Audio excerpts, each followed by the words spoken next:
हमारे ही घरे आई जान तहरे राजू बाबू जान तहरे डोली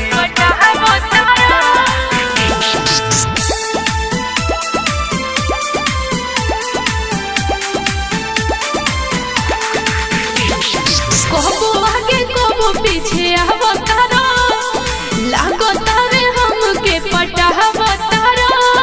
लागो तारे हमके पटावा तारा कहबो आगे कहबो पीछे अवतारा लागो तारे हमके पटावा तारा अरे देखली हमार भाई तो तोहके मार दी गोली कहतानी बात गो सुन कान खोली हमारे ही घरे आई जान तहरे डोली कहतानी बात गो सुन कान खोली हमारे ही घरे आई जान तहरे डोली हमारे ही घरे आई जान तहरे डोली हमारे ही घरे आई जान तहरे डोली। अंकुश रिकॉर्डिंग स्टूडियो जादूपुर बाजार।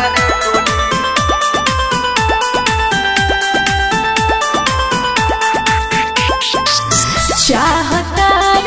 जवन तू राजा होई न को पूरा लैला मजनू के हो जैसे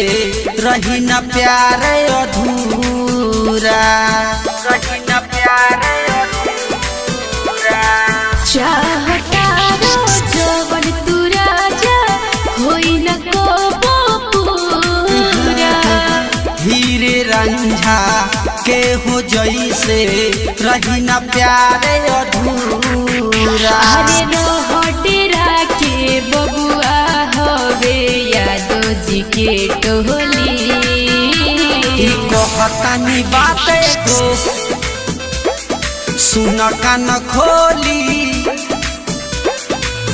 हमारे ही घरे आई जान तहरे डोली कहतानी बात गो सुन कान खोली हमारे ही घरे आई जान तहरे डोली हमारे ही घरे आई जान तहरे डोली हमारे ही घरे आई जान तहरे डोली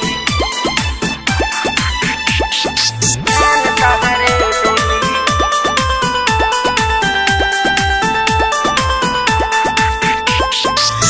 सुनतानी धर्मेंद्र धानो रहतानी डरा के तोहरे चलते ए हो नंदनी मरब जहरिया खा के मरब जहरिया खा के सुनतानी धर्मेंद्र धानो रहतानी डरा के तोहरे चलते ए हो नंदनी मरब जहरिया खा के अरे राइटर सदाम तू हमके बुझता भोली कहतानी बात गो सुन कान खोली हमारे ही घरे आई जान तहरे डोली कहतानी बात गो सुन कान खोली हमारे ही घरे आई जान तहरे डोली हमारे ही घरे आई जान तहरे डोली जान तहरे डोली। अंकुश रिकॉर्डिंग स्टूडियो जादूपुर बाजार।